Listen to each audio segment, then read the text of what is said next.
நண்பர்களே வணக்கம். நான் உங்கள் சிவனடியார் செல்வராஜ் பேசுகிறேன். இன்றைய தலைப்பு என்னென்னு பார்த்தீங்கன்னாக்க, ஒரு மிகப்பெரிய கொடிய நோயாக இருக்கக்கூடிய உயிர்கொல்லி நோய் என்று சொன்னால் அது கேன்சர் என்று சொல்வார்கள். அந்த கேன்சரை பற்றி தான் இன்றைக்கி நான் விளக்கமாக பேசுகிறேன். இது பொழுதுபோக்குக்காக பேசுகிற வீடியோ கிடையாது. உண்மையாக தெய்வத்தை நம்பி, ஆண்டவனை நம்பி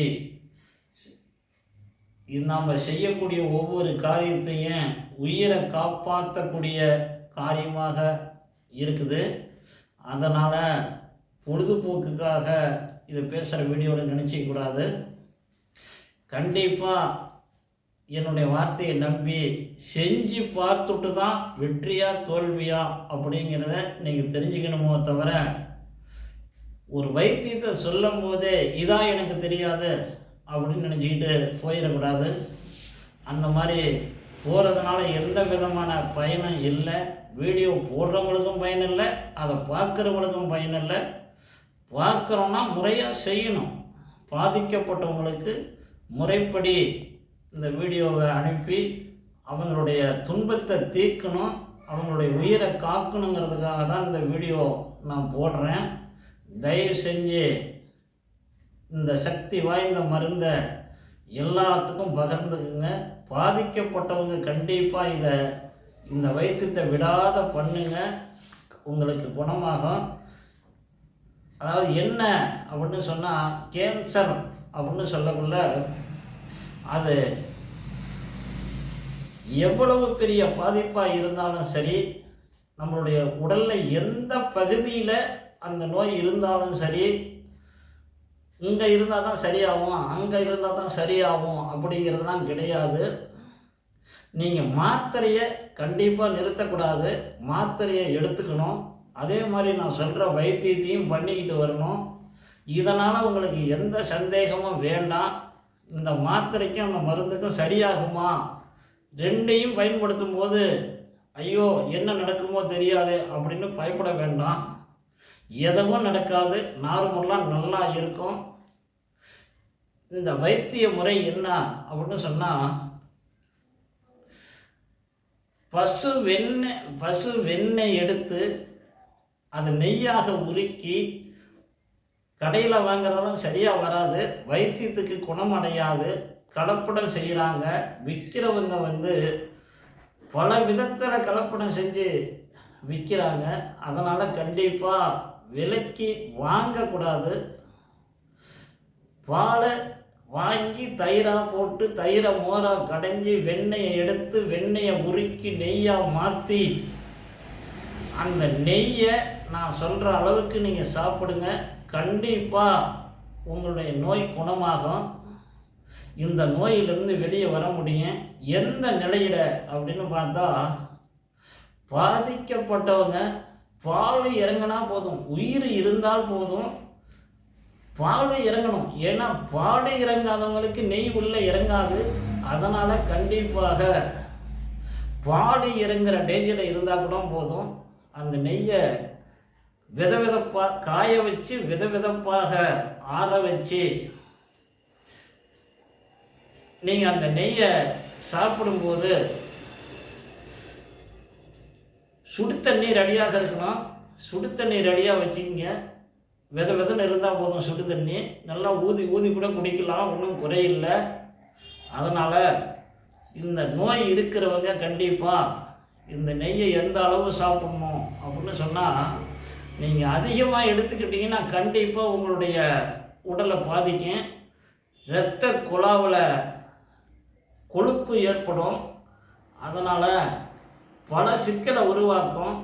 அதனால் அளவுக்கு மீறினா அமிர்தமாக விஷம் அப்படிங்கிற தன்மையில் எந்த மருந்தை நீங்கள் எடுத்துக்கிட்டாலும் அளவோடு மட்டும்தான் எடுத்துக்கணும். அளவுக்கு மீறி எடுத்துக்கிட்டால் ஆபத்துக்கு வரும். அந்த ஆபத்துக்கு ஆளாகி விடாதீங்க, அளவோடு எடுத்துக்குங்க.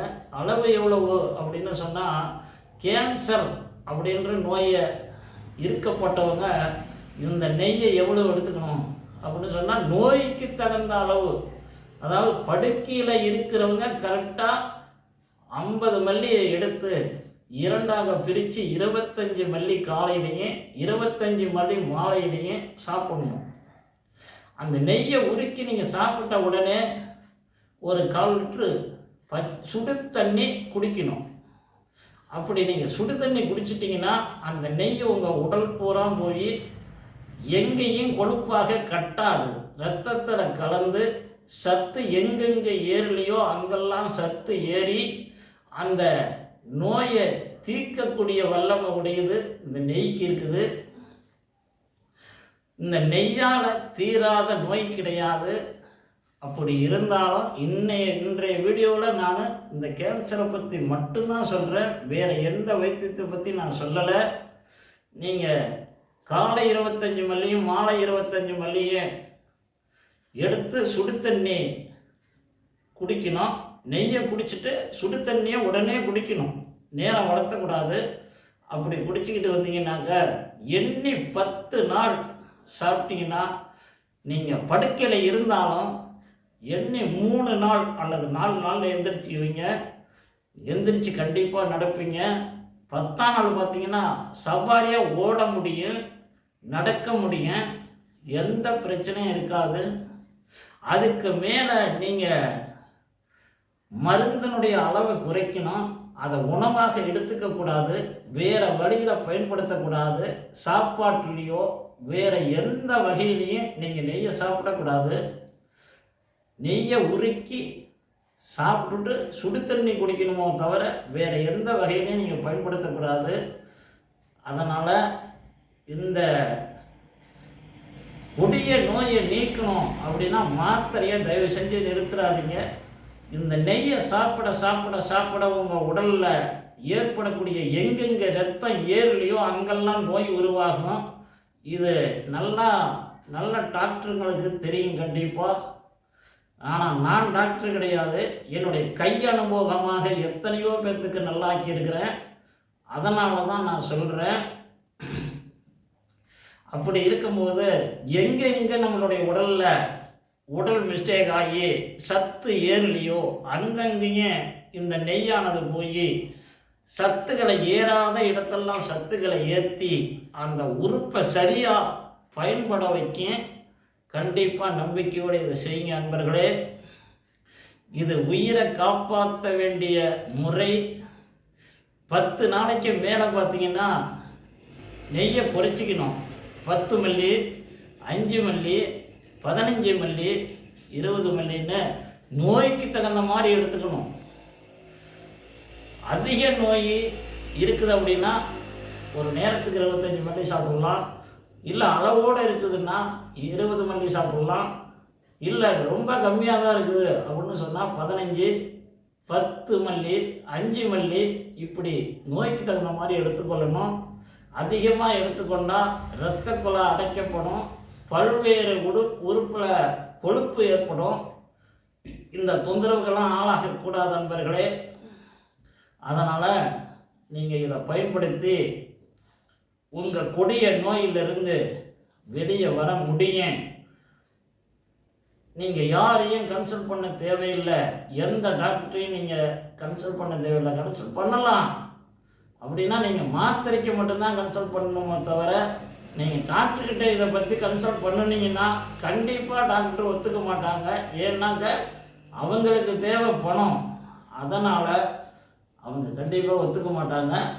நீங்கள் என்ன செய்யணும் அப்படின்னா முன்ன நான் சொன்னேன்னு நீங்கள் எடுத்துக்கவே கூடாது. முன்ன பயன்படுத்தி பாருங்கள். ஒரு வேளை பயன்படுத்துங்க, 2 வேளை பயன்படுத்துங்க. உங்கள் உடல் என்ன செய்யுது அப்படின்னு பாருங்கள்.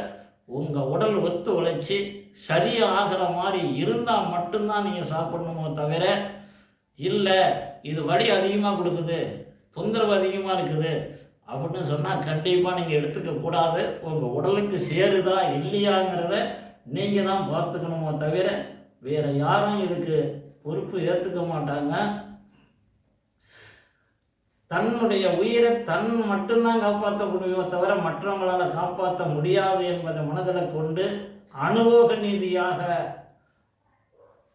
உயிரை காப்பாற்றிக்க முடியுமோ தவிர வேறு எதுவும் பண்ண முடியாது. இன்றைக்கி போகிறோம் ஆஸ்பத்திரிக்கு, டாக்டர் மாத்திரை தராங்க, இன்றைக்கி சாப்பிட்றோம், கேட்கலன்னா மறுநாள் போகிறோம், மறுநாள் மாத்திரை தராங்க, மறுநாள் மாத்திரை கொடுத்து மாத்திரையை சாப்பிட்றோம், அது கொஞ்சம் பரவாயில்ல அப்படின்னு சொன்னால் அதே மாத்திரையை வாங்கிக்கிறோம். அதே மாதிரி தான் இதுவும் தன்னுடைய உடலுக்கு இது சரியாக இருக்குதா இல்லையா முன்ன டெஸ்ட்டு பண்ணி பார்த்துக்கணும். ஒரு வேளை 2 வேளை சாப்பிடணும். சரியாக இருந்தால் மட்டும்தான் நீங்கள் எடுத்துக்கணும். கடாமுடான்னு சாப்பிட்டு உடலை கெடுத்துக்கக்கூடாது நண்பர்களே. இப்படியாக இருக்கக்கூடிய இந்த நெய்யினுடைய மகிமையை சொல்ல மாளாது. அப்படிப்பட்ட உலகத்திலேயே தேவாதி தேவர்களுக்கெல்லாம் அமிர்தம் என்று சொல்லக்கூடிய அப்படிப்பட்ட தேவா அமிர்தத்துக்கு இணையான இந்த பசு நெய் மனிதனுக்கு தேவர்களுக்கு எப்படி தேவாமிர்தம் இருக்குதோ அதே போல் மனிதனுக்கு அமிர்தம் எதுன்னா இந்த பசு நெய் தான் அன்பர்களே, தேவாமிர்தம். இந்த பசு நெய்யை எடுத்துக்கொண்டு நீங்கள் உங்களுடைய நோயிலிருந்து வெளியே இன்பமாக இருக்குமாறு அன்போடு கேட்டுக்கொள்கிறேன் அன்பர்களே. நன்றி, வணக்கம்.